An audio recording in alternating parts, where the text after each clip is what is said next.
Oh, ayun mga guys, so andito tayo sa aming munting bukurin. Kami nangunguha ng pako. Ayan. So dati ang dami. Ngayon ay wala na gasinong makuha. Kasi dati pag yung may kumukuha ng iba, pinuputol yung puno. So hindi sila marunong kumuha ng pako, mamitas.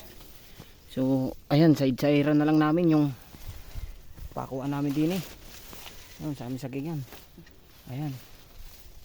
Ayan, ang lawak niyan guys. So, bibihira na yung pako.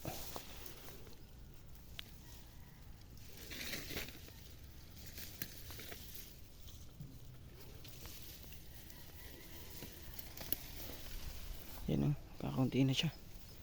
So, hindi na siya karamihan dati. Yung tulad ng magaganda ang dahon. Heartbroken na siya ngayon. So guys, so kasama ko yung pinsanin ko. Ayan o. Nangunguha kami ng pako dito sa amin. Ayan.